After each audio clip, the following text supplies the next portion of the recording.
It's your one-stop shop for great wrestling. It's the WrestleCopia Podcast Network. Ray Russell brings a host of great shows right to your device. There's the Wrestling Memory Grenade, Regional Wrestling, the Wrestling Stoop with Bob Roop, the Amazing Puro Academy Show, Retro Wrestling Review with Gene Jackson, Dave Dynasty's long-running hit, Wrestling Nostalgia, Monday Warfare, Raw vs. Nitro, the hilarious Other Ship podcast, and a whole lot more. Great shows and great guests, but where do you find all this stuff? Really simple. Try logging on to WrestleCopia.com. As I like to say, it's your one-stop shop for great wrestling memories.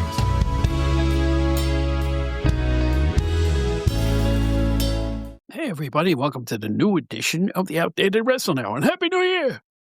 Ouch. We have wrestling magazine legend Tom Burke.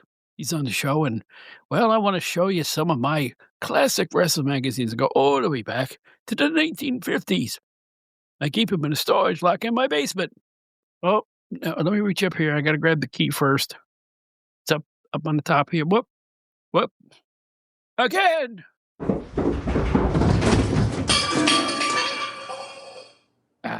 It's the Outdated Wrestling Hour. Damn it. I crushed my issue with Wilbur Knight on the cover.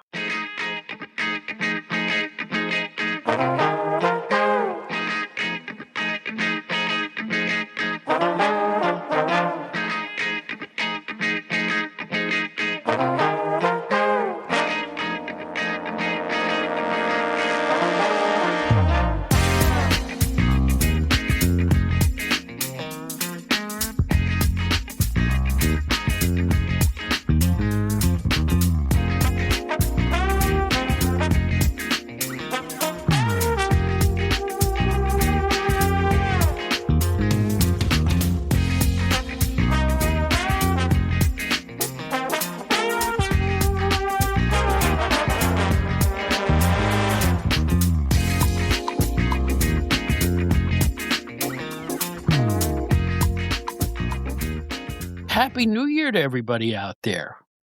My name is Bob Smith. You might remember me from all those eons ago when I was with Pro Wrestling Illustrated and The Wrestler and a bunch of other wrestling magazines and different magazine companies. But now I do this podcast. It's called the Outdated Wrestling Hour. How are you tonight? Our co-host, as always, key of the funny names in the staff box here. Every week he's got something different. Today he's Carmine. I'm not even going to ask, but he is a former newsletter writer. Now he's the proprietor of GenerationXWire.com. It's Joe Puccio, your favorite and mine. How are you? I'm doing great, Bob. Glad to be back here for another week. Everything's going well on my end. And how about yourself? Oh, just fine. Just beautiful. And we have a guest here in Tom Burke. It predates me by 28 years, probably more than that in the wrestling business. He was part of the old Nat Lubay magazines back in the day.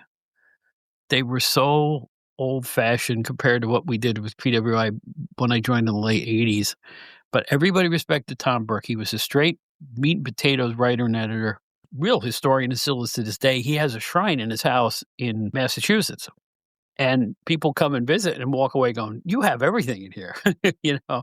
And I don't think it's belts and stuff like that. I think it's just classic magazines going back decades and decades, and photos and mementos, and the story of a wrestling life is in his house. And he's invited me out there, and I hope he'll say yes. I would like to go out there when the weather gets better and visit him and see his shrine. Anyway, we had a nice conversation. We're going to talk more about that right before we sign off here. But you were a wrestling magazine kid too, right? I was. That's how, like many people, especially at my age, how we really got to know all the wrestlers, and especially the territories and the places that maybe we didn't get to see. I've always said it that most of my exposure in the very early days were to WWF, a little bit of WCW, NWA, but as far as the other territories, a lot of that was through videotape trading a little bit later than that. So the magazines were the greatest way. I mean, the magazines, going to the newsstand, again, this is a loss. This is something that you don't see anymore. But, you go to a newsstand, you go to a Barnes & Noble, and you might see maybe one or two magazines, and usually they're imports. Maybe they're from somewhere in Europe or something like that. Back then, you go to the newsstand, there was a wrestling section, and there were what, 10, 12 Oh, magazines? even in small towns like mine, there was a whole stack Yeah, of wrestling magazines in every newsstand. That's how well they sold. yeah, And, yeah, I go to Barnes& and Noble. I don't know how it is where you live. The one nearest me, I go to the one in Westbury, they have, like, 5 magazine racks and long yeah. magazine racks, like the old times. I'll pick up PWI every time I see it, which, by the way, today's PWI is every bit as good, and just from a thinking person's perspective, it may be better than our PWI was. It is so complete, so full of stats and organizations and indies and foreign wrestling like Japan. Yeah. They do a tremendous job. Plus, it's square bound, beautiful slick paper, great photography. I think they're, working with WWE now, so they do have access to things now, whereas we didn't the whole time I was there. Until right when I left, we had access again, but for most of my tenure at PWI, I had no access to WWE stuff. I'm really proud of Kevin McElvaney and all the staff there. It's just it's good. It's real good, you know? That's cool. Yeah, and I was unaware of that they had some type of whatever the relationship is or access, Oh, yeah, to I WWE. see WWE photo credits in there. Okay. Yeah, that's Photo great. I courtesy mean, WWE. Yeah, they're back in the good graces now. In fact, when they do the year-end awards issues, you will see the current WWE stars holding their plaques on the cover. oh, okay. No, Yeah, that's different. that wasn't happening when I worked Right. there. Right, We right. would give plaques, but they never got them. Yeah, WWF was the one organization. They really couldn't acknowledge them, but that's really cool, and it's really hard, I guess, to compare. Full disclosure, I can't remember the last time I looked at a PWI, the newer ones. I read it every month. I still do. Wow. It's worth it to me. It's worth the few bucks that it is. It's not bad, and I prefer doing it the old way, go to the newsstand. And they closed, and I don't know where am I gonna get my PWI net, so I had to search around. Of course, Barnes& and Noble had it, so Of course, yeah. but, going back to the days when in around 1984 when the WWF expanded, Vince McMahon, Bill is calling their offices. I don't think he'll mind if I tell this story. Bill is calling their offices to get some information. He's asking for one of the underlings. I forget who it was. Howard Finkel. He's trying to call Howard Finkel. This is how Bill tells the story. Vince gets on the line, and Vince said, "What do you want?" Bill says, "Well, I'm trying to get, our credentials for the show Tuesday night or whatever, and, where's that located anyway?" And I believe Vince told him something like this, "Get a map, Bill," and hung up the phone. That was his kind way of saying, "You're not getting credentials to us anymore." And Right, it wasn't just PWI, it was every wrestling magazine on the newsstand. They were starting WWE right, magazines or had already right. started it. And that was it for about 5 years. Nobody else got in there for anything, anything. Until '92 when all the problems happened with the steroid era, those years through there, and all of a sudden, they were invited back to press conferences and WrestleManias, and I remember the first Raw, which I was at, tagged along, it was great. Manhattan Center, like, you just saw some you just saw some shows there. So that's the story of, how hard it was back in the day. This story's getting old, but I'll just say this really quickly. We used to sneak in the garden and dress like bums and carry a shopping bag that looks like you had a Subway sandwich in it. But in the Subway bag, marked Subway, was a long lens for a 35 millimeter camera. And the other one was in an Oreo cookie box. So people thought you were just bringing some lunch in. And that was before metal detectors. So we would sneak in and sit in the 200 level seats and shoot down over the ring, and because I did this plenty of times, and because we were decent photographers, we were able to cover current WWF stuff. Here's the rub, though. If you go back and look at maybe between 85 and 91, 92, if you saw a WWF story with current wrestlers, you saw ring ropes too. You had to shoot through the ring ropes because when you were shooting ringside, you could shoot under the ropes and not have any Right, ring ropes there. But right. we learned how to time what we were looking at and learn to reshoot in that regard. I was a better 200 level photographer than I was at ringside. I had shot sports for my local newspaper. The first newspaper, would you get a job at a local newspaper? My first newspaper. I was a sports editor, maybe a sports editor. That doesn't mean you just write the sports. You took the pictures too. We would Mhm. run out and do the Little League championships or the local bowling championships or anything like that, football teams. I would go and shoot. I learned a lot about photography at my first newspaper, good enough that I could take those skills and go to a place like PWI and shoot sports photography. They even shot boxing once, as I recall. So, I was a decent photographer, but I will say this: hand me a digital camera and I'm lost. lost. I need somebody to instruct me, I can't get the action blur out of my action photos. Yeah, it's a different ball game now. It's a different ballgame. It's a different way to set it up. It's Yeah. not the same now. Now, I have to admit, it was easy shooting from the middle of the arena because you could just jack that film up to 1,600 speed and shoot, shoot, shoot, shoot, shoot. In fact, I'm the only photographer in America that got a picture of Ric Flair pinning Sting in the Meadowlands for the then NWA World Championship when the NWA made the return Right. to the New York City area at the Meadowlands. In an ice storm, I remember that card, was 1991, I believe. So I was a decent photographer, but I was way better than I was at ringside. That's actually what I was going to ask you about. Explain that a little more. So you're saying that you think you're a better photographer from whatever it was in the 200s, shooting from far away. Because the film is more forgiving. When you're shooting at a high advanced speed on your film, you have 1,600 black and white film, which is mostly what we shot with from up there, or color. The higher the number of the film, most people, when you buy a roll of film, was 400 speed. I was shooting 1,600 speed, which means it captures the action without any blur whatsoever. You'd have to be a car going by, Yeah, that makes before you sense. got some blur. That's all. That's really all. It's just that simple, really. At least it was for me. So, yeah, no, that does make sense. Yeah. folks, I hope I'm not being too inside baseball here, but this is what it was like to work for PWI.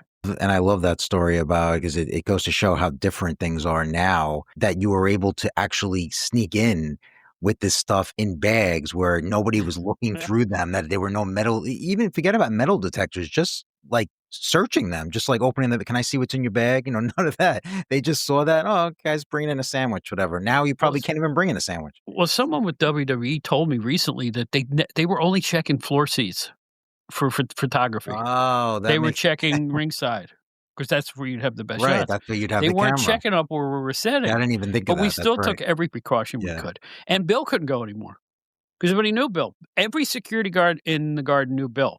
So if Bill showed up, they knew he was there to shoot, and they were going to throw him out. Yeah. And we used to rely on ticket brokers and stuff to get us the seats, the exact seats we wanted. I know, paid more than face value. I know that much. I wish I've heard so many people talk about that, how it was so different a little bit before I started going, where you'd be able to know these guys, go to the other door and, see the same guy every month and, pay the face value, maybe give him a few extra bucks and you get a better seat. I mean, I wish that I would have had that luxury, because I would have been doing that every single month at the Garden or wherever. Hey, listen, my job was a wrestling fan's dream. If you were a wrestling fan and you had a job like mine, you would think that what I had was gold back in that era. It really was, because it was. I don't take it for granted for a minute. Another advantage that we had, working for PWI was anyone else, AWA, NWA, Indies, carte blanche, baby. Please come to our show. It was like, I remember Sunny Beach. Sure. We used to wrestle Caxi Shack a lot around the Long Island. He said, "Oh, so good to see you again. How are you? Anything you need, just ask. If you want guys to pose, just tell me who you want." Because we would take pictures backstage too. Put him up against the wall, take a picture of a young wrestler. Maybe 5 years from then, he's a star, and you got pictures of him. True. I would take pictures for everybody from Bam Bam Bigelow and Indy to his cat, because you never knew what you were going to need in the issues coming forward. No, I always neglect the fact that if you do go back and look at the years between 88 and 95, I had a lot of photo credits in the magazines. A lot of them. I was not as good as Roy London or Bill Apter. We had a guy named Al Bello. He is now one of the top sports photographers in the world for Getty Images. Oh, okay. I saw his portfolio online. It will floor you. You can't be a better sports photographer than Al Bello. Great guy, too. Last time I saw him, I had credentials when I was with Good Time. I had credentials for a Mets game. And I ran into him on the field. And he says, "What are you doing here? You singing the national anthem?" Because he knew about my music career. And I said, "No, I got invited here." And Al was a great guy, just absolutely great. And a spectacular photographer, just as good as it gets. So shout out to my old contemporaries at the magazines. For sure. I mean, so many good photographers. I think my favorite from that era, and still going strong today, I've always been a huge George Napolitano fan. George, great guy too. Awesome fella. His photos always struck me. I owned a couple of his photo books, and he put out a lot of photo books at that time as well. He always had such great photos. And funny, I actually first met him several years ago, but it was at one of the conventions I went to in New Jersey. I can't remember offhand what it was. It might have been an 80s wrestling con or something like that, but whatever it was, he was there. I had never actually formally met him, and I went and introduced myself, and we had a nice conversation.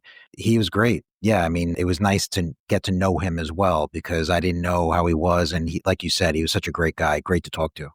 I tell you what, it was a thrill for me to just be there when Apter Napolitano and Keith Elliott Greenberg were feted Yeah, by Pro Wrestling Nation, busted open. That was yeah. wonderful. The first inductees into their Hall of Fame. There were nobody else in it at this point. It's a new Hall of Fame. They laid the groundwork for wrestling media. They really did. And Keith, particularly, who wrote all those books for the WWF and WWE and also worked on their magazines and stuff like that. Bill goes back to 1971, and Napolitano may go back even further than that, as far as I know. I think he might. And you mentioned Keith, and Keith, I just spoke with Keith as well for Generation X Wire several months ago, but he is still relevant today. AEW got him to do their latest book. I think it's out yet. It's either out or it's coming out shortly, but there's a whole like first 5 or 6 year history of AEW photo book. They went to Keith Greenberg and they got him to do it. And I think he was even on their pre-show last month on one of their pay-per-views. So I mean, they even know it's great to see like current wrestling, a current organization like that sort of paying homage to Keith. Words cannot describe the admiration I have for all three guys. I even did some work with Napolitano for a generalist magazine after I left wrestling. I bought some photos from him. I'm happy to have my fingernail in the door of all this stuff from wrestling history. I'm not as great as those guys are, but at least I was around to be part of it, Yeah. and it was a thrill. I tend to forget how lucky I've been. I should never forget that. Well, maybe when my book comes out and explain how all this happened in vivid detail. Yeah. Yeah, all the warts and all are gonna be in the book. So, by the way, I'm writing a book, and I'm hoping it's coming out in 2026 one way or another. And you know what? It ain't bad. I'm a writer, I'm an editor. It's gonna be fun. You're gonna learn a few things, and not about me particularly, but stuff, the insides of PWI, goofiness and unpredictability of my music career, which I far exceeded any expectation I ever had with that too. What it's been like doing the podcast. There's all kinds of things all mixed into a big stew. So anyway, that's going on too. That's another thing to look forward to. And by the way, congratulations, Joe, on joining me for our 4th season of the Outdated Wrestling Hour podcast. It starts right now with the issuing of this one. Thanks for being here for a lot of it. Thank you for the opportunity. And I've said this before. It's hard to believe, not that I've been the co-host for the entire run, but I mean, it's No, hard to believe that it's in its 4th year. I mean, it literally feels like, a year or two, if that. it does. Even to me, it does. Even to me, it does. Because, like I said, when I started this thing, I got the wild hair, and I had this thing. After thinking of the title, I had it in the podcast world 4 days later. Yep. Yep. Yep. And if you go back on our website, look up the first one, boy, has that show got hair on it. I was feeling my way around for the first 2 or 3 episodes, but I'll tell you what, once we started having a guest on every episode, I think the show blossomed. Early on, I think by the 6th edition, I had Terry Sullivan on, the great, Yeah. Detroit announcer and stuff like that. And I discovered that I didn't need notes for a lot of this stuff. I knew what they had done. I could pull the facts and figures off the top of my head, and it felt natural to interview these guys. You reeled me in from the beginning because if I listened from the first show and if You you did? remember, oh yeah, I listened from the first show. And if you remember, even after, I can't remember the exact time frame now, but after you had been, I think it was after you were doing the shows for a while, then I reached out to you. Then we, messaging each other on social media. I was telling you how much I liked the show. And, that's how we, I think, first met Yeah. at that time. But yeah, I was listening from the beginning. I mean, I've said this before. I don't listen to a lot of podcasts simply because I just, they take time. I mean, yes, you could be doing things while you're listening, but you still have to make a commitment and every week and you're kind of running around doing different things. So, I just don't have the time, but there are some that I listen to every week and yours was one of them because again, I like the concept. I like the, no pun intended, that the outdated aspect. I like the historical part of it and not hearing the same stuff over and over, which I think a lot of podcasts do. And another thing that I've said before, I'm not a big fan of podcasts talking about the current wrestling scene. It's happening right now. I just don't care to hear about what happened on Raw last night. I want to hear about stuff that I loved growing up. I loved in the more of the glory years, so to speak, of wrestling. I wanna thank you for being part of this. I wanna thank all of our guests, naturally. I've made a lot of friends doing this, and I've revived friendships with my old PWI guys. Bill and I just spent a day together. Craig Peters and I think I'm gonna see him for the 4th time in a year coming up at the end of this month. That alone is worth doing this podcast. You know, the fact that I'm back with my old friends Sure, again, it means a lot to me. sure, Without the podcast, I wouldn't have a reason to be of in with them course. at this point, but it's been just fun, man. The years melt. I don't feel old when I do this podcast. I feel old the rest of the time, but but when I do the podcast, I am in my late 20s at the office in Rockville Center Hey, typing away. That's what it feels like. hey, I have the same mindset putting this together as I did when I was a writer and editor back then. the outdated wrestling hour is like a career resurgence for Bob Smith. I only have one question. Okay. When you put out this book in 2026, am I going to be able to get an autographed copy or what? You should, because you mentioned it. Of course, there's an extra fee for the autograph. But Ah, no, no. We'll see. We'll see. Listen, I may even just put it out as an ebook. Everything's up in the air. I do have one publisher that has, for real, that has expressed interest, but I'm waiting to get the thing honed a little better, yeah, and I need to format it better. I have never formatted a book. I have to get all the I's dotted and T's crossed. I want to show them an impressive piece of work all in one file. And if they like the content, hopefully they'll say yes to it. But at least I have one publisher that has given me a verbal, yeah, send it our way. yeah, and you, I'm sure you can get loads of tips from friends now, like Brian Solomon and Ian Oh, Douglas and people like that. You know, I was just talking to Ian Douglas, who has given me, he was the impetus behind this, and he has yeah, I given me remember. so many tips. So he doesn't even think he is. He's given me so many tips, and I gotta thank him. He's the guy who put, as they used to say, the bee in my bonnet. You know, he's the one that got me thinking, why not just do it? Well, the fact that I'm retired now helps. I can devote Right, of time to it course, now. no, of So, course. and speaking of retirement, let's look at the current news. Let me do this again. Beepity beepity beepity beep. Does that sound like the news stations on AM here? Beepity beepity beep. But anyway, Not bad, not bad. not bad. But in any event, 2 days ago, we were recording this on the Tuesday before the Friday the show comes out. And about 2 days ago, William slash Steven Regal made a post out of the blue on X, or what used to be Twitter. Mhm. Now, last week, you and I had talked about the preponderance of wrestling injuries and how they could be avoided. And maybe I'm saying let's slow it down a little bit, be a little more careful. Well, 2 or 3 days after I say that, I'm going to read you what Steven Regal wrote. Or I should say William. I think he refers to himself as William now. I'm going to read this whole thing. It's not very long, but there's a lot in it. Since this thing was published online, a lot of wrestlers have responded to it, ton of them, and they're all in agreement, which surprises me. The fans aren't. What they call the internet wrestling world. Some of them said, "Oh, you can't do this." Well, here's what Mr. Regal had to say. Again, this is on X. You can look it up from William Regal. Quote: "I stay off here, but was alerted to something today that has alarmed me. I don't read any comments, so don't waste your time trying to argue or justify your very wrong opinions on this. I broke my neck twice, 993 in ring and a car wreck in 97, and I stupidly never told anyone. And I was taught properly how to bridge and not land on the top of my head. It's a skill that maybe 99.9% of people don't know or will never learn anymore. I kept going somehow, but knew all the tricks that, again, people don't learn now and watch film and just copy. After Mizawa-san passed from his neck problems, I thought it would stop this nonsense, but it's gotten worse. And whenever I talk to people about them doing it, it's like, quote, well, it doesn't hurt, end quote. Believe me, it will. I have people close to me now, Brian being one, and I have to assume he means Brian Danielson. I'm assuming, okay? Anyway, I have people close to me now, Brian being one, who is suffering daily like myself from his neck. It's a daily misery, and sleep in every other aspect of your life is more than hard. Although people use the term tough about me, you never hear me say that, as I'm not. I don't think I am or ever have been.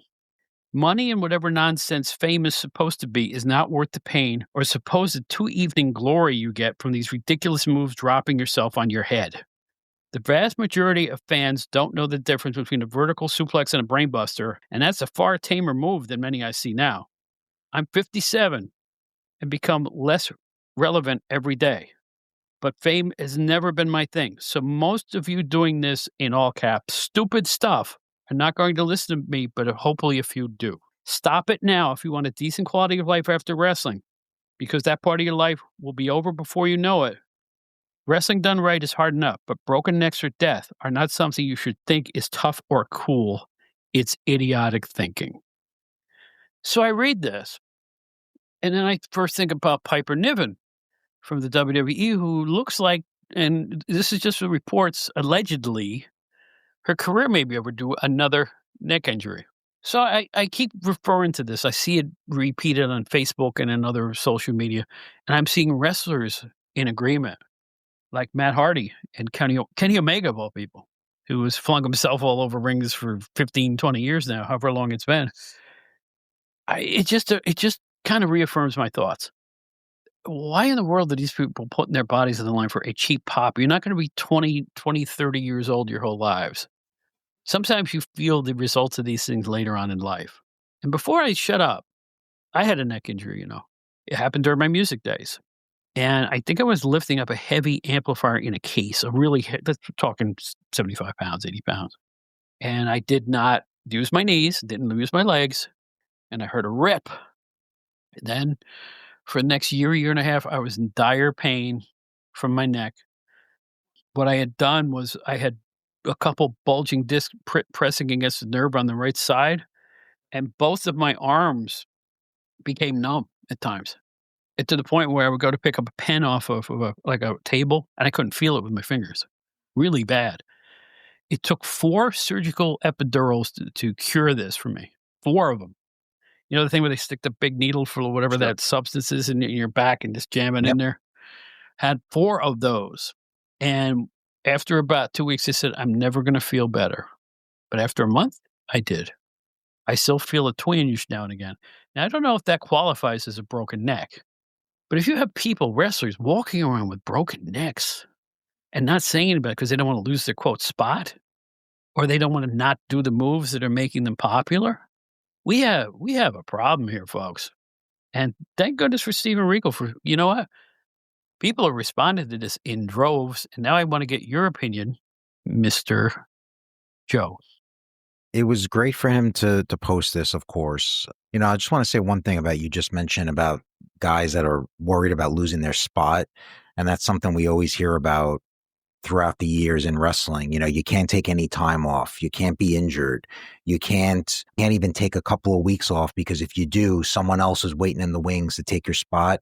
And I just feel like that must have been really, really valid back in the older times. Now I just got to think, especially for these big companies, I mean, if they still have that line of thinking, I don't think they do. I mean, do you think like in WWE, AEW, to me, it seems like we're at least a little bit more evolved now, where if these guys are checked out by their doctors and they have an injury, that they're not going to be rushed to come back. I don't think that happens now. In fact, I think I think both companies look after them better than they used to back in the day. Right. Back in the days, the wrestlers would, as they say, rub some dirt on it and get back out there. And they would.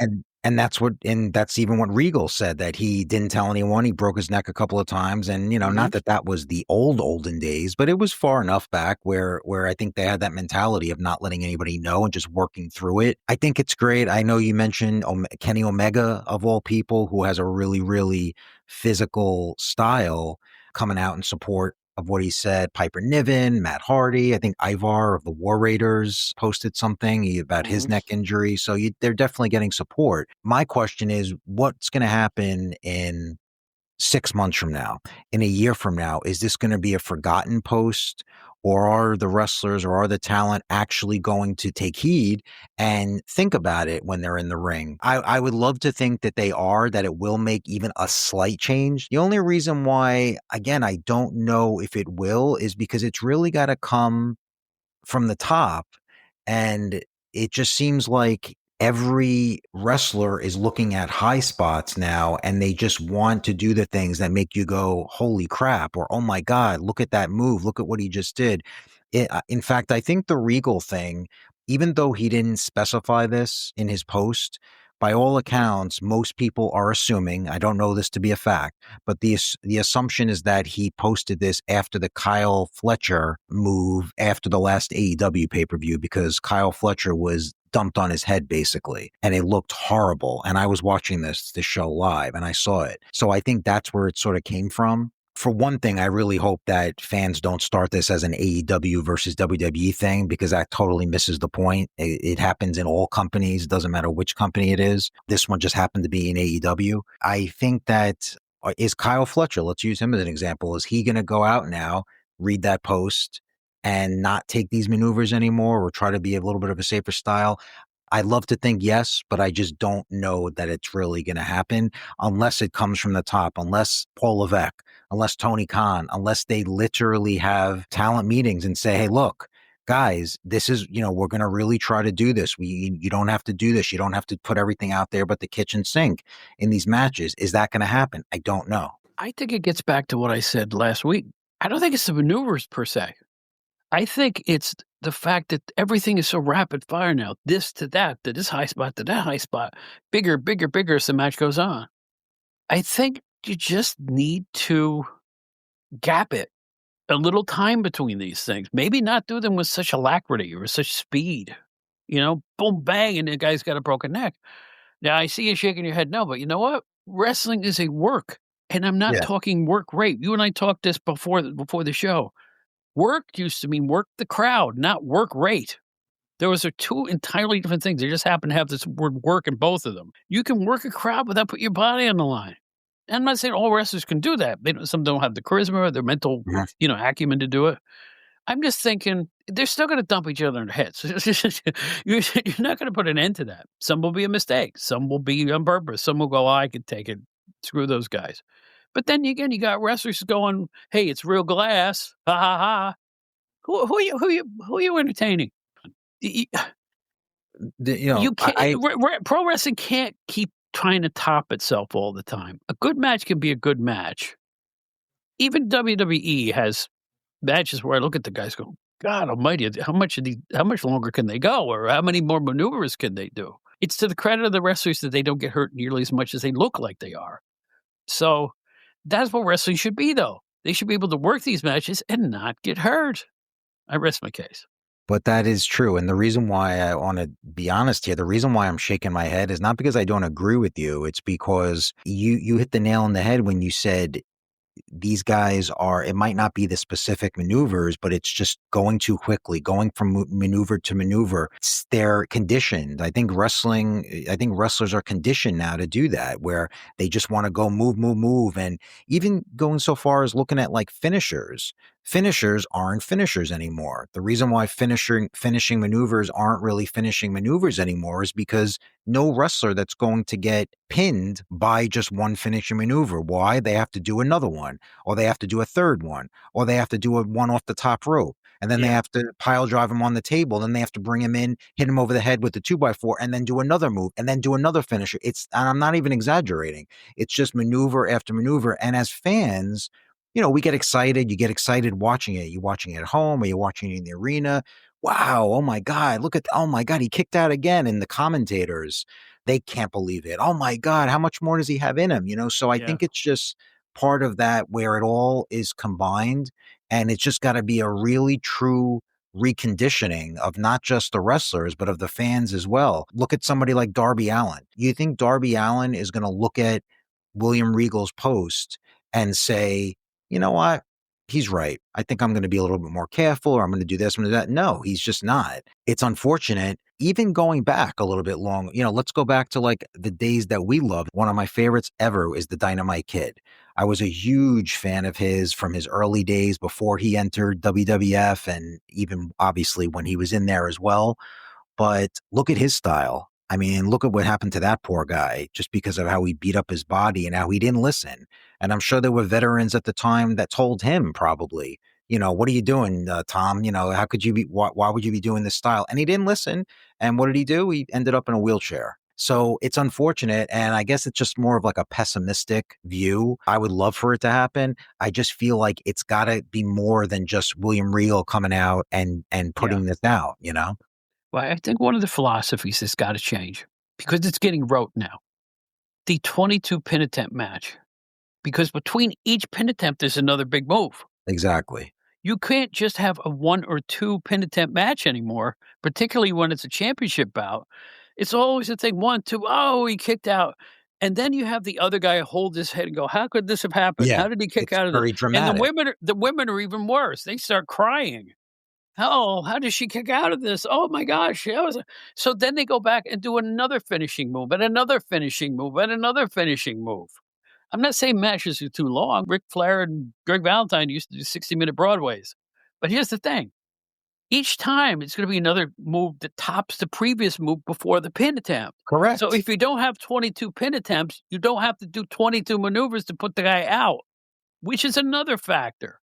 The idea is to pin the guy's shoulders to the mat, not obliterate him, right? Now you practically have to, even if Well, it's just storyline, you're practically obliterating the guy to get a 3 count. Right, and going even deeper, that's actually, you touched on something. That's actually another point, is that the whole concept of a dozen or 2 dozen or 3 dozen 2 counts in a match, Yeah. that Yeah. never used to happen when we were No. watching wrestling. It was, yeah, you would see that occasionally, but nowadays, think about it. When you watch modern wrestling, you hardly ever see, unless it's a squash match, which also is sort of archaic now, you hardly ever see a wrestler pin someone and the first pinfall is a 3 count. That would happen. Fans today would probably be like, "What happened? Was that a mistake? Was that a screw, did they mean to do that? What happened there?" Yeah. Whereas in the past, they were doing that. So I think even that mentality Yeah. leads to this. It's because they have to have 3 dozen 2 counts where the guy kicks out at 2 and, 99999%, before they actually do a finish. And there's another thing that makes it look so fake. It has to be the finisher that finishes him off. It can't be anything else. Right. Sure. Or maybe you gave a lariat or something other maneuver that put him down for a count. It's conceivable you could punch a guy and knock him out, right? Right. Yeah. So why does every finale have to be the finisher? It's really dumb. It's Because really it's, yeah, dumb. It it's just so it produced stretches now. credibility. Yeah. Have a little realism. I'm telling That's you, I am telling you, I'm just gonna say this one last time, and I'll wrap this up. If they don't put a little realism back into this stuff, it won't hold up. It will not hold up. The sport will not hold up. All the unpredictability is becoming predictable in these matches. We're seeing flamethrowers in AEW. We're seeing all this other goofy stuff in WWE. Come on, guys. I remember the one thing that WCW did perfect was when they had a championship match, either on television or on a pay-per-view, they'd bring out Michael Buffer. Remember that? And he would do the yes. boxing style announcement for WCW matches, and you got that big fight feel. Even that made things look more realistic than what they do now. Now your ring announcers are acting the Judgment Day, featuring, it just, you know what I'm saying? The ring announcers All are right, well, acting. yes, it's like I said, it's just one big production. Now it's just everything is perfect, everything is rehearsed, everything has to be just so, nothing could be off the cuff. If it's not too polished, we can't use it. No, everything has to be exactly everything. The cadence has to be just perfect. Everything has to be just so, because modern wrestling, it's looked at as that means it's professional, whereas in fact, it's the opposite. Because if it wasn't as perfect and it wasn't as polished, it would seem more real, which I think most people would appreciate. So I harken back once again to one of my favorite matches that everybody in the world hates, The Undertaker versus Bill Goldberg, where they were slipping all over each other Oh, right. and the so-called botches at the end. You know what the botches look like? They look real. That's Right, what they like a look real like. fight. Yeah. You ever see two guys have a fight in a bar? Do they always connect? No. Right. One guy goes to hit the other guy in the stomach and he ducks. That's the whole idea. You know? So you know what I'm saying? Why does everything have, oh, the botches? I am sick of the internet wrestling community, the The IWC. IWC. I'm sick of it. I'm sick of it. I'm sorry. I played with more blocks than any time since kindergarten. I'm telling you, I'm just tired of it. Oh, he botched. Look at a botch fest between these women. Oh, turn the channel. Look at Yeah. Gunsmoke reruns on Pluto. You know, it's like, Yeah. if it's that bad, what are you doing looking at it? Yeah. Right? It is. It's one of the downfalls of social media. If I'm watching a show, I'm not on my phone. I'm not looking to see what people say. It's like it just doesn't interest me because I would say 90% of the time it's just going to be, anything that happens in the match, it's just going to be someone picking it apart, someone putting a little meme about it and this guy Yeah. screwed up and look, he slipped off the ropes, this and that. It's like, yeah, I get it, whatever, but it's just Or it's even like worse, people make a career out of that now. even worse. How could Triple H do this to the guy? Grow up. Buy a pair of long pants. Enter the adult world, won't you please? Yeah. Nobody's getting buried. You know who the wrestlers that are getting buried? The ones that get fired every year. The rest of them are living pretty good, win or lose. That is the key to sports. Oh no, the Mets lost Pete Alonso for the Baltimore Orioles. It's Pete Alonso that went and got his bag of money.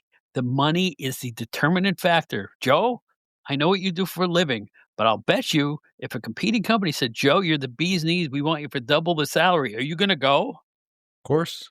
Of course. I rest my case. Yeah, absolutely. But to get back to the original point, William Regal, thanks, man. That was a very thought-provoking thing. I think it's got everybody's attention, and at least it's a start. Yeah, I do too. And like I said, I'm not trying to diminish anything he said for sure. Don't misinterpret my comments. All I'm saying is it's really going to be interesting to see what happens, where we go from here. Is this going to be something referenced? Is this going to be something that's remembered, or is it just going to be forgotten about and then we'll move on? I don't think it'll be referenced, but I do think it will be considered. And Uh, if any changes take place, they're going to be subtle and slow. yeah, definitely subtle. And hopefully there are smart enough ring trainers, trainers and bookers who can look at a match and go, here's how we can avoid all this going forward and make it a focal point. We don't want to see you guys get hurt under any Yeah. circumstances. And you know what? I still insist you can put out a thrilling wrestling program simply by wrestling. That's weird. It is weird. No backstage vignettes? Well, nobody's stopping those. No camera, No, no I'm secret barking up a wrong conversations? tree. No, they're gonna do those too. Yeah, they're gonna do those too, and there's always gonna be factions now. There's gonna be 4 and 5 and 6 people factions. I got news, they got old then. I know. In the I 90s. admit, I had this conversation with a friend of mine. I was a big fan of remember when the factions got like 90s WWF, they started with all those like the APA and the Ministry Yeah. of Darkness. I was actually kind of into it at the time. Like I thought it was pretty cool. Heart Foundation, when they got all those members, and obviously DX for a while, I thought it was pretty cool. But yeah, now it's like lost its steam a long time ago. Now it's like you see a new member and you're just like, oh God, okay, what else is new? I watched an AEW show about a year ago where 4 factions in a row. 4 factions in each match. Yeah. And I'm like, that's about 3 too many. Yeah, that is. It is. Because you know what's gonna happen. Ding, ding, ding. There's gonna be DQ, or there's gonna be a gang up, and it'll be a finish that nobody likes, and everybody's gonna boo. Yeah. I only boo because I've seen it all before. But I still watch that 70s stuff when they would just put 2 guys in the ring and grapple. You know what grappling means? No, I bet you don't, you young punk. Grappling means you just wrestle like Elio DiPaolo used to wrestle. Vittorio Argentina Apollo used to wrestle. Pinky Larson used to wrestle. Well, maybe not Pinky. So that's anybody who knows who Pinky Larson is, listen to this, wins the prize.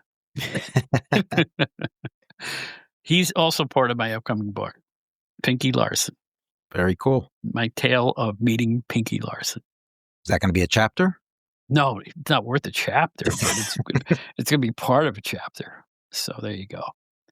All right, Joe, GenerationXWire.com, the entertainment website with a difference. What are you working on for the near future? The latest thing we just did was actually one of our writers, JC Correa, just did the final installment of his Gene Hackman retrospective series. Oh, yeah. So he was doing that for the entire year, and we just put out his review of Unforgiven, the Clint Eastwood movie. So that's up there right now. You should definitely take a read. And I also have something coming up very, very shortly on an actress named Karen Richmond. She was the Mhm. new Gidget. She was married to one Greg Brady in the Brady Bunch Christmas movie. She also did the spin-off Brady television series. She was on soap operas for a while, so she's done a lot. She actually had her start in a musical group as well, which, get this, it was in late 70s trio who did disco infused 40s and 50s music. If you could believe that. It was really, I had to pull this up when before I interviewed her, but I I was listening to it. It's really out there. It's really cool. But anyway, I spoke with her. We're gonna have a whole article on her. She was awesome, great to talk to, great stories about her career and working with many different heavyweights in the TV industry. So that was great. So again, in keeping with my tradition of a very, eclectic mix of stuff. Anyway, Joe, thank you again for being Thank here. I you. really appreciate it, and a happy New Year to you and all of yours. Same to you, Bob, and same to all the listeners out there as well. Happy New Year to everybody. Absolutely. Now, you're about to hear the dulcet tones of Mr. Tom Burke. I will say that this was a telephone interview. It's not gonna have the same sound that you're used to hearing on our show, but he had a lot of great things to say. We were able to rough our way through the file, and I'm hoping you enjoy hearing from one of the masters and originators of pro wrestling magazines as we know them, Mr. Tom Burke. So hang on just a bit, count to 9.5. We'll be right back.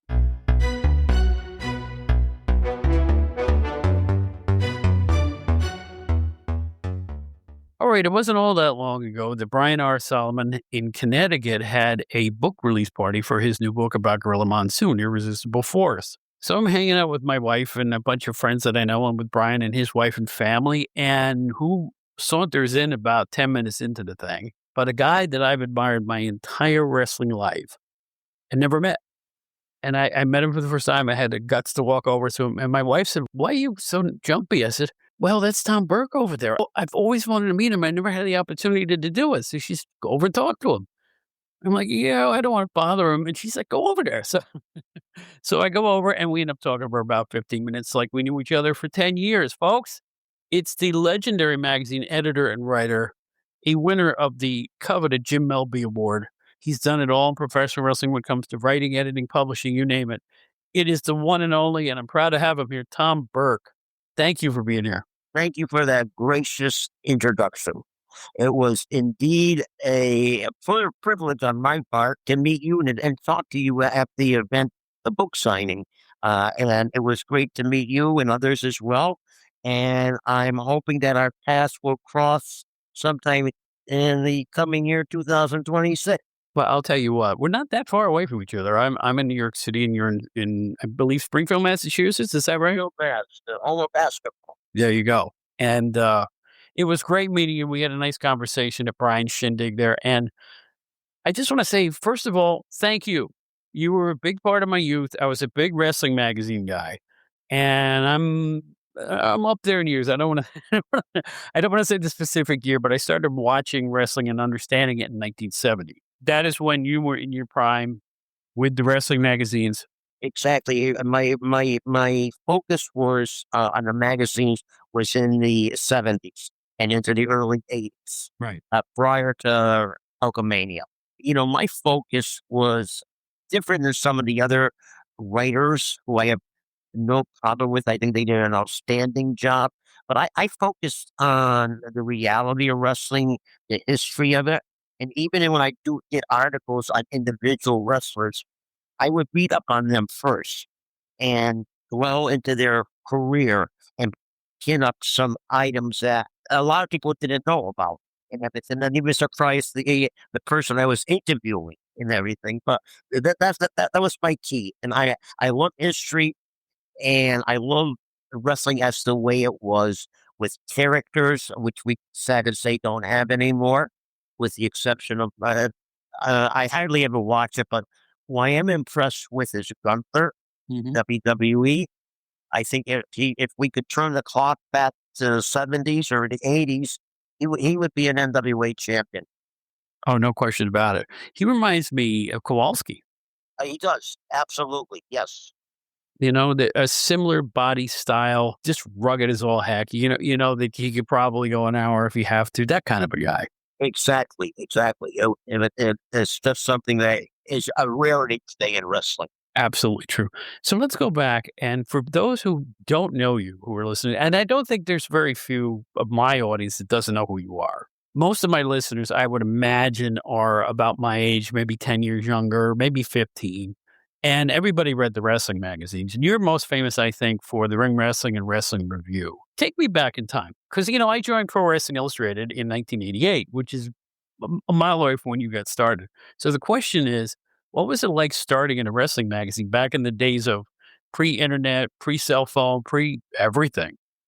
Well, the first time I had anything published, I was still in high school. Ring Wrestling Magazine, in the last 6 8 years of the magazine, had what they called the agate pages, which were columns sent in by correspondents of what was happening in their geographic area. And what I did, I had a column called the Wrestling Beat, and it was just a trivia of memorabilia of wrestling items going on. And that developed because of my high school location. In Springfield, all the public high schools were a few blocks from each other.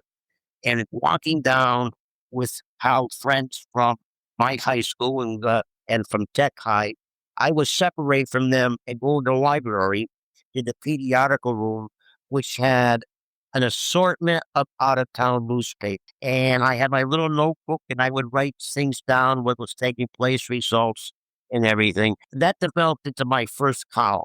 And I was probably, I think, 16 at the time and everything. And it was a gratis thing and there was no shekels coming from it, but that was all right. And then years later, I was working for the Ring Magazine office part time when I had a regular job in New York City as a dispatcher for Trailways Bus Lines. And it was a fascinating time, and wrestling was real back in the sense of the element of professionalism in the sport. What took place in the ring was like a ballet. The participants knew what to do. They engaged in making it look real. I just watched something on TV the other night, and the guys are missing punches and everything. I'm just shaking my head, and I switch it off and watch Law and Order. It's a different ball game. It is. Here's the thing, too. One of the things that bothers me about today's wrestling is that the door has been flung open so wide backstage that, to me, it's kind of insulting to the professionals, from the Sheik to the lowest preliminary guy, who spent their entire careers and lifetimes protecting the business. Because the mystery of wrestling is what made it intriguing. There's not a fan in the world that didn't say, is this all legit or is this real? But the fact that it looked real a lot of times and felt real was the key. Am I wrong or am I just an old fuddy duddy? Oh, no, you're absolutely right on that. And you hit the nail on the head because back in the day, there might be some questions of the reality of the match and everything, but then you would see like a Don Lewis Johnson drop kick or something like that, or engage in hold by hold and say, wow, this is real. Carl Gotch, Billy Robinson, Kowalski, Bruno, there were questions as to, well, is that real or what? That is real that in the minds of people. And that's how come they do so well. And of course, today they draw, but the fans that are going there now are paying for it big time, as you very well know. Just today, my friend, before we got online here, I went to Ticketmaster's website and I said, let's see how WrestleMania is doing. So I went to the first date. The place is 90% sold out already for the first of the two. Yes. And here's the amazing thing to me about that. I said, well, if I had the time, would I go? So I clicked on a second level right past, there was, let's say, ringside in the floor. And I clicked on that next level up behind, where the basketball hoops would be on a normal day. It was $1,700. And I'm like, how are people doing this? Are people like mortgaging their futures to go see pro wrestling events? I don't know what to say, but here's the thing. I think it's too expensive. You think it's too expensive. They're selling the arena out. So are we right or are we wrong? I can't answer that question. No, that is hard to say. We're right in our mindset as to the overpricing and everything, but you have the element that are buying the tickets, and they have evidently, they don't have any worries about it at that time when they purchase it. Maybe down the road when the bills start to come in, and they can't afford this, they can't afford that because they just bought a ticket for $1,700. And speaking of this on the same topic, 20,027. Correct me if I'm wrong. Is it Mania going to be in Saudi Arabia? I believe that's true. If not 26, it's one of those years. You're absolutely correct about that. Yeah. Okay. So are they going to have chartered flights there? Or what? I mean, Think they are going to set up with airlines and do that whole thing. But here's the thing too, they draw so well when they do appear in Saudi Arabia that any American fans that ventured there will probably be just a plus. oh, yeah, exactly. They did it in England, they did it in Canada. I don't think I don't know any other foreign countries that they've done it in. It was really the icing on the cake if they do it there. Truly is. But let's go back to the old days for a second. What was it like working for a wrestling magazine in the 70s? Because that was when I discovered wrestling. And I knew the tone and tenor of what the wrestling magazines were back then. Yours, the ones you worked for, I thought were the most news-like, most newspaper-like. Just the facts, ma'am. Write-ups on the wrestlers that probably had real quotes and everything else. What was it like back then when you guys were doing it? Let me give you the scenario of the office itself. I would go there. I worked midnight to 8 a.m. at Port Authority Bus Terminal, the dispatcher for Trailways. The office would open 9:30. So I would go grab breakfast or something. I go to the office and work in the office, filling out orders, doing filing, and talking to Nat Lube and Sam Cobb, Sam and Dan Daniels, two old gentlemen. Sam Cobb was a boxing announcer and commentator back in the radio days, and he worked for Jack Pfeffer. So these were the people that I got involved with. The history of the sport from their level. So we're talking back in the 1930s, 40 years prior. So I had an absorption into that era. That is how Ring Magazine, boxing and wrestling always presented itself as a historical document. Unlike Dixie Sports, nothing against Bill Apter and that crew there, they had their own niche and they had the best photography. There's no doubt about that. But their concept was promos, etc. I'll have a match on the Empire State Building and throw you off or something like that. We went the other way. We would interview guys, dwell into their career, discuss it. Nat Lube was a big forerunner to legalize girl wrestling in New York, which eventually took place. And all this stuff was going on, and it was revolutionary. And again, back to the articles themselves, we would always discuss it in a formal way, in an adult way, and historically on the individual that we would be interviewing, or if they would come up, some wrestlers came up with us and gave us ideas. I can imagine, yeah. Absolutely. I think the reason your name comes up a lot when people talk about the history of wrestling magazines is not only your printed work, but the fact that I think you had some really good relationships with the promotions and the wrestlers. Am I reading that right? Oh, you're right. Yeah, I did. I was extremely fortunate.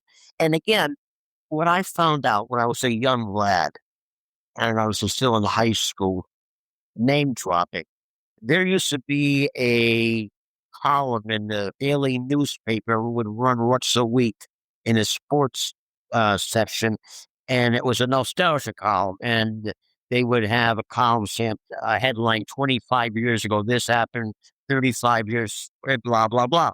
So there was an article about Al Mercer, who was a local wrestler, winning a championship in Montreal. And I said he was from Springfield. I said, I wonder if he's still alive. So I get the phone book out, and sure enough, there's an A. Mercer. So I call the number. A woman answers. I said, I'd like to speak to Al Mercer, the former wrestler. I don't know if I have the right number. Oh, yes, you do, but he's not home. He's in the hospital. So I said, what hospital? So found out the hospital is right next to my high school. So I went in and met him, and we developed association, friendship. We would talk on the phone after, get together, and he wrote me when I was in a service. Then when I met Bull Curry for the first time to speak to, I dropped Al Mercer's name. You know Al Mercer? I said, yeah, I do, blah, blah, blah. And, so I found a key to get into the mind and the friendship of various wrestlers in a respectful way. Yeah, it does help. It absolutely helps. And when I was a cub with my company, I would accompany Bill Apter to a lot of events. And it's only because I accompanied Bill Apter to the events that people trusted me because they trusted Bill. So that rub gave me such an advantage once people figured out who I was and stuff like that and where I worked. It made things a lot easier. Let's face it, pro wrestling was a closed shop, and you had to earn the trust of people involved. Talk about a closed shop. I'll give you an example for New York City. I had press passes for MSG through Ring Wrestling Magazine. The level of photographers and writers that would go, it was a number, maybe about 6 or so. I found that they were courteous and everything, but I could not make ends like I wanted to. You had Bill Apter, you had Frankie Amato, George Napolitano, and a couple of other people. I was going to Vermont, and I found out that Grand Prix Wrestling was running, and that was out of Montreal. They were running a show in Rutland, Vermont. So I called the local promoter because I had family in Vermont and in Rutland. I was going to be visiting. So I went up there and introduced myself, and I had a niche because it ended up that these guys weren't getting any publicity. At that time, you had Tarzan Tyler, you had Mad Dog Vachon, Gilles Poison, the Fish who came to WWE as Louis Cyr, and others. So it was a niche and everything. And I got into that, and I stayed with them in Burlington, Vermont. I go to Montreal. I stayed with the Fish and his family. So, it was good. The results were good to me. They were all good to me. I'll tell you what, you're talking my language when you're talking Grand Prix because I happened to go to college up at SUNY Brockport upstate, and I could pick up Grand Prix wrestling from Canadian Station right over the border. So it worked out very, very well for me. And I got to know that entire league myself. The 2 years that I was with that school. Everywhere you go, you seek out wrestling. I know that much. When I was younger, through my formative years, wherever I traveled, if I was in a hotel room or if I was, like I say, up in college, I'd watch whatever wrestling I could find. And Montreal has always been a unique wrestling city and territory. They promoted in Vermont and New Hampshire as well. And of course, all over Quebec and into Ontario as well when the Grand Prix was wrestling. But it was just amazing, and they had a whole wealth of talent. Of course, Andre started there in his North American tour, so that was amazing. I saw him wrestle. It was I think in Burlington, Vermont, or it might have been Newport, Vermont, and in the early '70s when he first started. Those must have been some days. I'm jealous. I am. I'm jealous because it's like I grew up in Catskill, New York, 30 miles south of Albany, New York State. You know New York State. And we weren't rich, we'll put it that way. And for me to go to Madison Square Garden until I was a young adult was a dream. We couldn't just take off and go down the garden. So my main venue was the Washington Avenue Armory in Albany, which was a mid-size, I guess, maybe 3,500, 4,000 seats in there or something like that. And to me, it was like the big time. It was the first wrestling I ever saw. So it depends on where you live in terms of growing up, how much in awe I think you are of wrestling. Because I had to see it rarely in my formative years, but then I saw it all the time once I started to work in the business. Who was the local promoter in all this? The local promoter was Ted Bailey. Because he not only promoted Albany, he promoted shows, WWF shows in Pittsfield, Mass as well. Mm-hmm. Now I have a question for you. Now that I'm thinking about Ted Bailey, I want to know if Ted Bailey helped promote the NWF when they were running Albany. Somebody did, and I don't know who it was. They ran Albany from about 1970 to about midway through 1971 when they pulled up stakes. And I'm wondering if Bailey just shuffled the WWF in after they decided not to promote there anymore. It's a great question I've always had. That is a very good question. And I don't know, because I think in the '70s he was still involved with WWF. you know? Hmm. So we forgot about their run there in Albany. Yeah. And they promoted, they may have not used Ted Bailey because their main venue, I believe, was in Troy, not Albany. Okay. I think they did the RPI Field House or something like that, if I recall. So I don't want to be too regional for everybody listening around the world right now, but I've always had these questions. It's these little minutia things. I got another question for you. Do you have any idea? I mean, you covered the WWF from, during the whole 70s. Who was Guy Galante? Guy Galante, he was the director of all of the WWF syndicated programs that entire decade. And that name has come and gone, and nobody knows who he is. And I've been trying to find out the history of Guy Galante. He also directed roller games, not roller derby, roller games of the 70s era. So I want to find out more about Guy Galante, and I have yet to meet the person who knows who he is. I have no idea, but it's interesting. I'm going to be going out with the local wrestling crew here next week. And one of those guys, my friend Lou, is big into roller derby. Mm-hmm. I'm going to mention that guy's name. Maybe he has some input on that. The only research I was able to find about the guy, he was from the Philadelphia area in Pennsylvania. And I know that he did some outdoor directing. He did other television shows in that area. And that's why they used him throughout the Allentown, Hamburg, that run, He's the one person from that era nobody talks about. And his name was the first thing at the end of every one of those syndicated shows, directed by Guy Galante. Really? Yeah. Wow. If you go back and look at an old tape, the first thing you'll see are the words directed by Guy Galante. And that's the only credit at the end of the show. That's interesting. I did not know that. Me and my mind for the minutia. Hey, that's all good stuff. Believe me. Yeah. Yeah, I intend by 2026 to find out who Guy Galante is, how he got involved, and if anybody remembers him from that era. Maybe Johnny Rods. I'm going to see Johnny Rods in a few weeks at Gleason's Gym in Brooklyn, and I'll bet he knows Guy Galante. Oh, I'm sure he does. Yeah. Yeah. We went to Johnny's gym, oh God, years ago. And had a great time there. Unbelievable and everything. But yeah, that's a good idea. That is a good idea. Yeah, he was just inducted into the International Pro Wrestling Hall of Fame up in Albany. And I had written an article for him that ended up on their website and in their program all about his career. And the beauty part about Johnny Rods is it's 75% of it off the top of my head. Because that was, like I said, that was my era. I kind of knew it. I saw him for the first time when he became Java Rook on that TV show I talked about from the NWF. So he read the article and got a hold of me and was just effusive. And he says, "How did you know this? How did you know that?" And the only thing I could tell him is, "Johnny, I was there. That was my scene, So, all that stuff sticks in my head.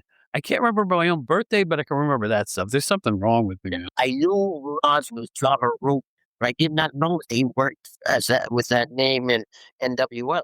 Yeah, first he did it first up there. Yeah.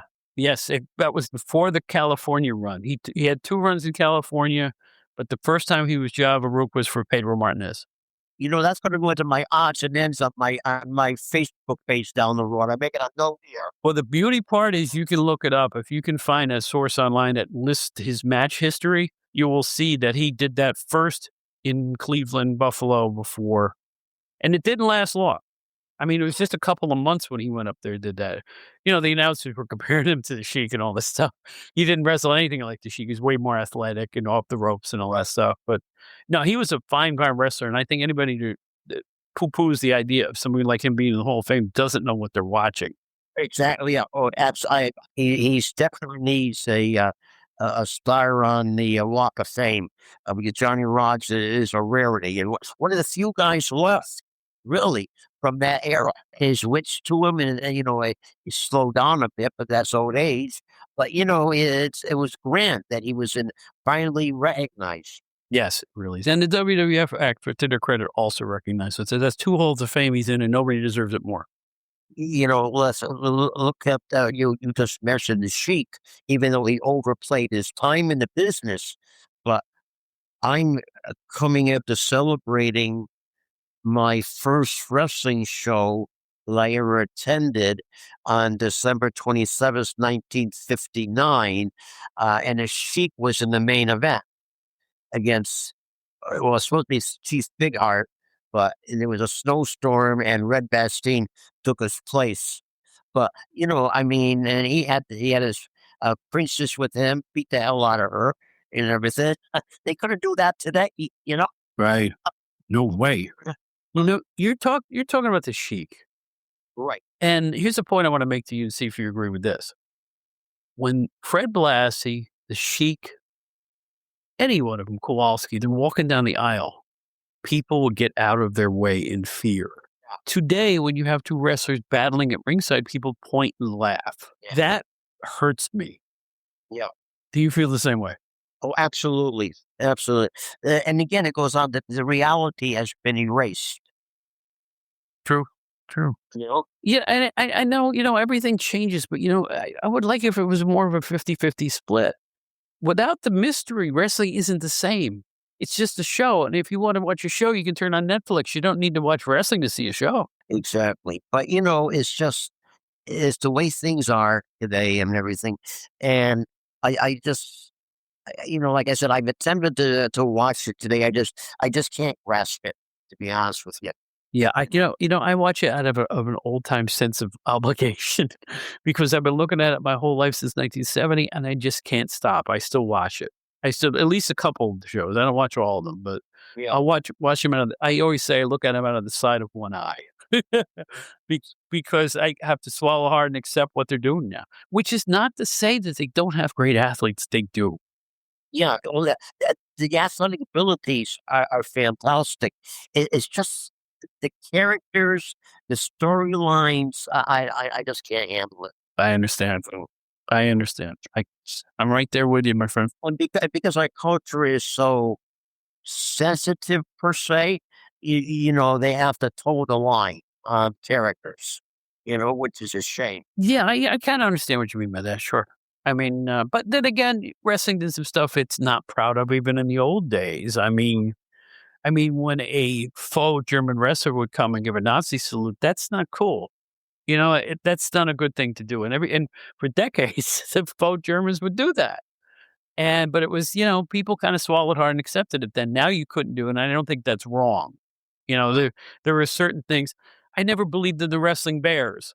I just couldn't. That's 5 steps too far. What do you think? You were around for that stuff.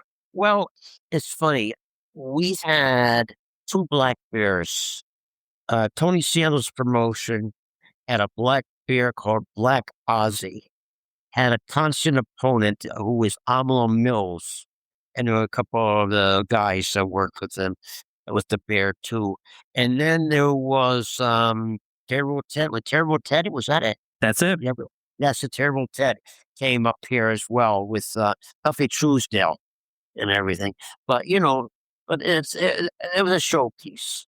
And then also Tuffy had an alligator, wrestling alligator too, which was nothing per se. I never saw the thing, just pictures. But it's it was from the sideshow of the carnivals, really.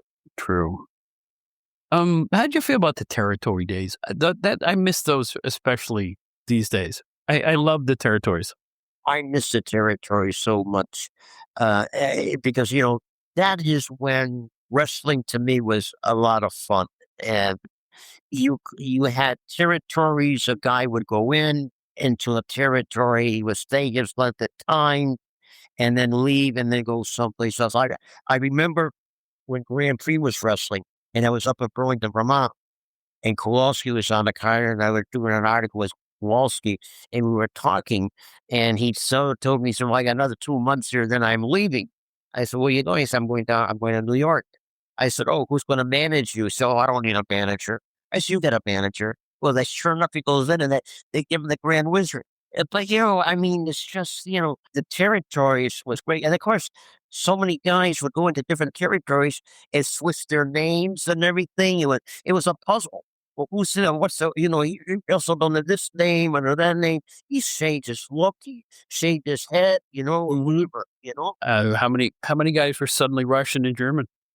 When, last year, or not last, this finished past summer, when we were in Waterloo, and they had a induction of Jimmy Landis, and his daughter was there, one of the daughters, and she was so nice and talked about her father and his association with wrestling.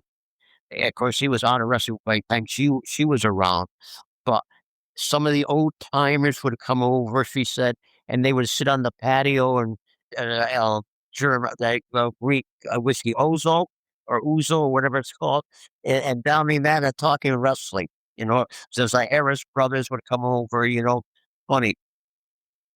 The attitude of how we show the kayfabe era when they were in there, and now it has transitioned. They're a lot more open and talking about various things with their career and wrestling in general, which is a godsend for historians. We bet it is.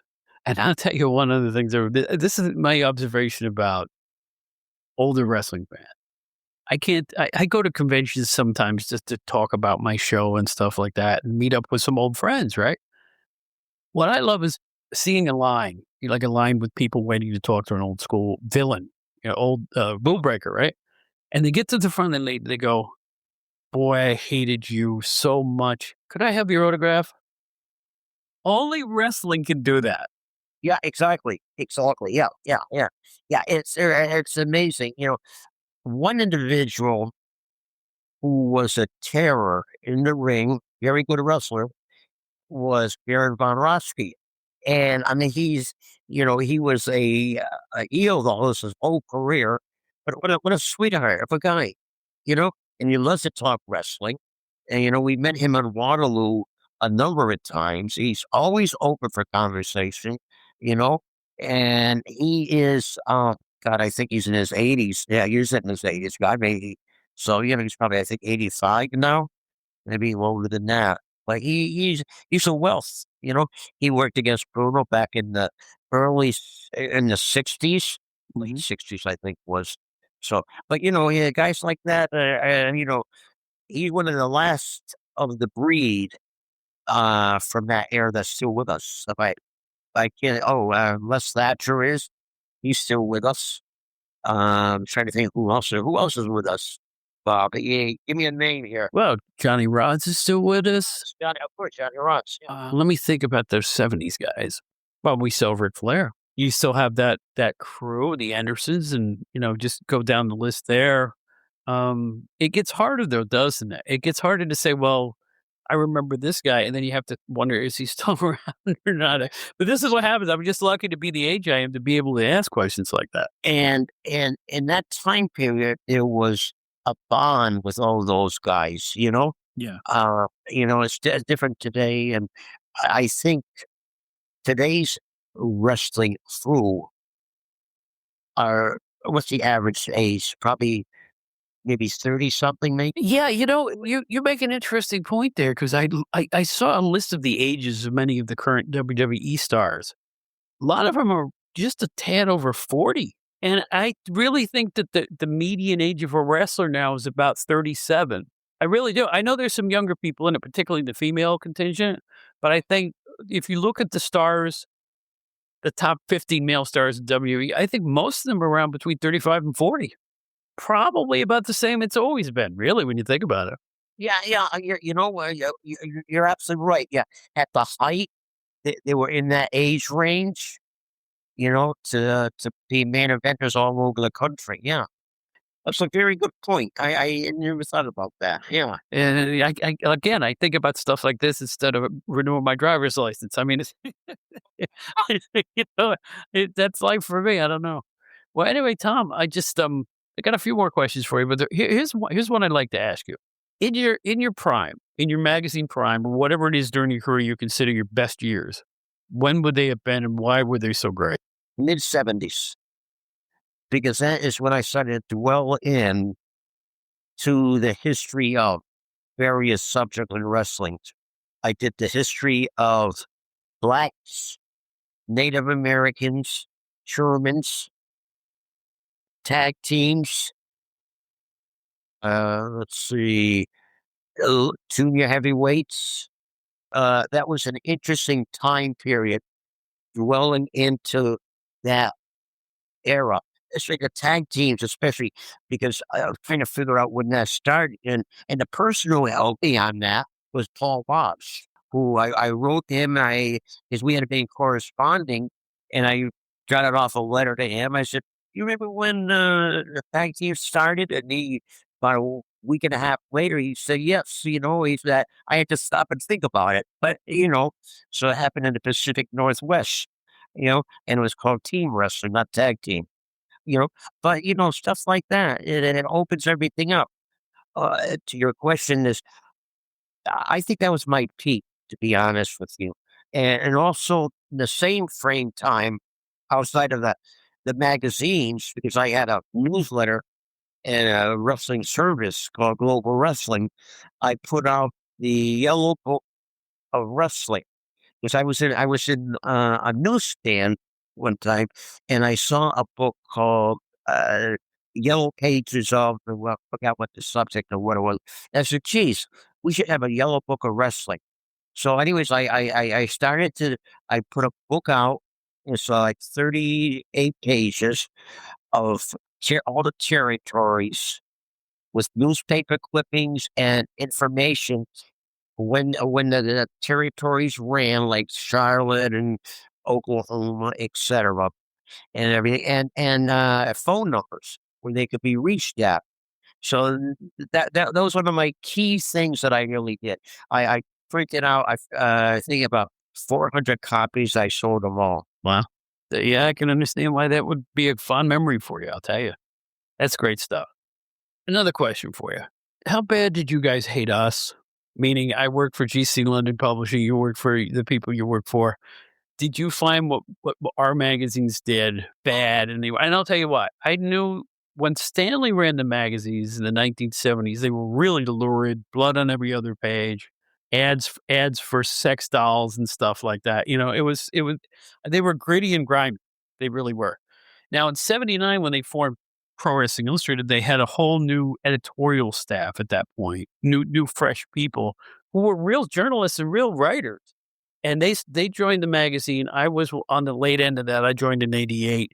And what we were doing was markedly different than what Stanley did when he established his titles, I think.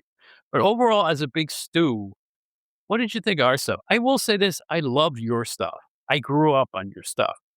And you will always have a place in my wrestling heart for that because I learned so much from you guys. Thank you very much. Going back to Stanley Wilson, he got his start at Ring Magazine, Right. and there was some heat with Nat Lupe and Nat Fletcher with Stanley when he was working for Ring, but there was a hostility there between the ownership of Ring Magazine and the Western publications. As to getting to the point, in the magazines that you brought up earlier, like the Wrestler, Inside Wrestling, whatever it was, back in the 70s, again, it was, as you said, it was like the National Enquirer of Wrestling in a sense of the blood and gore, the apartment gore wrestling stuff, Right. all that funk, and everything. And then, of course, it transitioned when the new editorial people came in with PWI, etc., and that took it to a new level. But again, you look at some of the people that were working for Weston in before PWI, Bob Varon from Texas, Roger Baker from Toronto, Tony Lanza from Montreal was always a photographer for them, Right.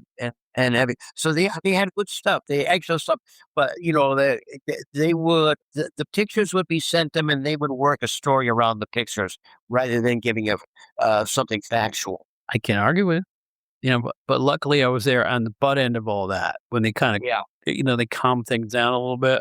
And here's the sad part.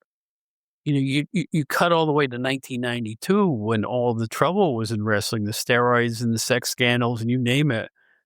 We all had to put our real reporters hats back on and cover real news. because wrestling was making real, well, to be honest, bad news. Right. Yeah. You couldn't sugarcoat it anymore. Nope, nope. You had to be straight with it. You really did. And, and people ask what killed the wrestling magazines. Now, to me, it's a hard question because there were many factors. I think number one, the advent of the newsletters. People got their news faster, quicker. Then the advent of the internet. Then you add along cable TV where you could see different organizations from all without having to go to the wrestling magazines to find out who people were. So people were getting their information from different sources finally. Because in the old days, wrestling magazines is all you got. It's all you had. Yeah, that's right. Yeah. It's funny you mentioned that. The other day I was shopping and they have a magazine rack. And I did see one wrestling magazine. I imagine was PW or whatever magazine is out there and everything. But back in the day, there would be like 6 different titles, you know? Tom, it was my glory. Me and my good friend Rick Stickles, every summer we would hang out together, and we had in my little town of Catskill, there's a place called Williams Lunch, and they had a huge magazine rack, the whole length to the side of the place, and they would have every wrestling magazine that came out. And we knew the owners; they would let us sit down with the magazines, and as we're eating our cheeseburgers, we're reading about Greg Valentine and Chief Jay Strongbow, right? And Bruno Sammartino and Pedro Morales, and it ranks amongst my favorite kid memories. I mean, really, really serious. I don't want to get choked up. That's how much I enjoyed it. It's a feeling wrestling in our teens, and we weren't dumb kids. We knew what it was about. But at that era in your life, it's bigger than life. And it presented a feeling to you entertainment-wise unlike anything else, unlike movies, unlike baseball, unlike football, anything else. And I miss that feeling. That's what this show is about. I miss the feeling of being young and wide-eyed and going to the armory and seeing the Klieg light go up on the top of the ring and seeing those shiny boots and those big men, and you go, wow. I don't know how else to put it other than that. That's what the underlying vibe of this program is all about. You would pick up a wrestling magazine and say you read an article about Greg Valentine or something, you would go to your local arena and there he was in living color right there, standing in front of you wrestling, maybe denying you an autograph or something, or just give me a dirty look. That all encompasses the reality of what wrestling was. Yep. Yeah.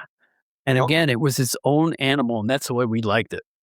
Yeah. And it wasn't cool when we were in high school. I mean, we would never let the girls know we were wrestling fans. But there were a bunch of us that would go up there together to watch the wrestling, but we would talk about it amongst ourselves, but not amongst everybody. It was just the way it was back then. No, you're absolutely right. My niche into my coming into wrestling was when I was in the 6th grade.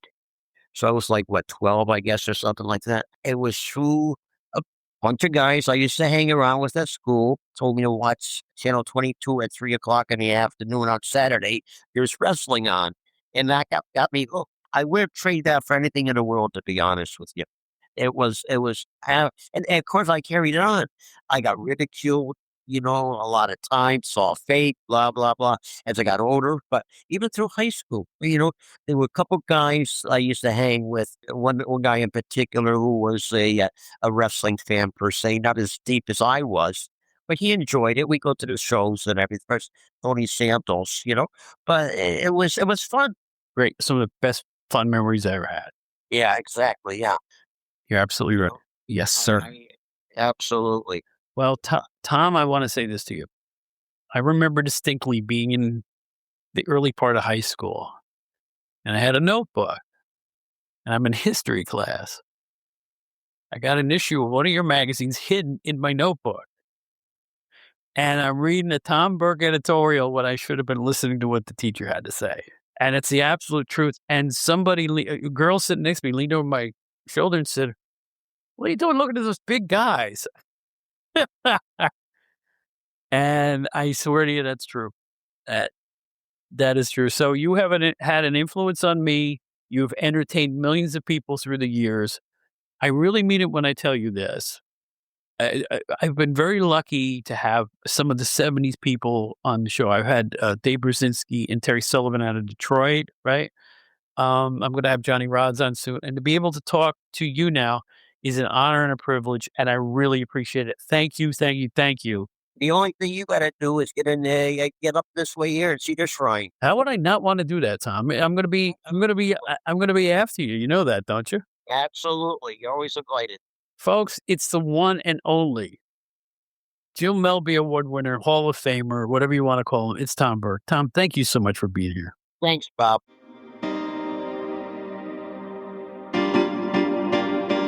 Attention, Gen Xers. If you'd like to explore the era that appeals to you, look no further than GenerationXWire.com. The generation who grew up with the elite in entertainment, music, movies, TV, books, pro wrestling, and more finally has a one-stop destination for all their Gen X needs. From Aerosmith to Batman to the Killer Bees to the Twilight Zone, there's something for everybody at GenerationXWire.com. You won't find a more eclectic mix of pop culture content than at the leading website that specializes in the greatest generation, GenerationXWire.com. Check it out today. I'm so honored to have Tom Burke on this program. I can't even put it into words. I want to thank Tom for taking time out of his busy schedule. If there's a bigger wrestling publishing legend out there, I don't know who it is. Just at the forefront of the advent of the wrestling magazine from the 70s onward. Great guy on top of it. So accomplished, so smart, doing a great job. Tom Burke, unbelievable. I'm very, very flattered that he would agree to be on this program. Write to us, outdatedwrestling@gmail.com. Our website, outdatedwrestlinghour.buzzsprout.com. All of our episodes are there at the press of a button. And you can learn all about the Outdated Wrestling Hour fan club, where for a nominal fee, like $3 a month, you can be part of the support group that keeps this thing on the air, as well as our sister podcast, the Outdated Entertainment Hour, where we look at, well, entertainment as opposed to wrestling. Anyway, it's the Outdated Wrestling Hour fan club at outdatedwrestlinghour.buzzsprout.com. Find me on Facebook. I'm the only Bob Smith singing with BB King. Outdated_Bob and Bob Smith are available at every other social media app I can think of, from X to Blue Sky to Threads to whatever else is out there. We're pretty much there. That's it for this time. We hope you had a wonderful time listening to Tom Burke. And thank you again to Joe Puccio for showing up and doing your wonderful, stellar job. Things are looking up. We have a lot of really cool stuff coming up in 2026 for all of you. So I want to wish you once again a happy new year to everybody out there. We made it. We're there. We did it. So until next time, in the words of our long-honored rocker, Ringo Starr, in the year 2026 will actually put his fingers in a V and say, peace and love, brothers and sisters. Peace and love.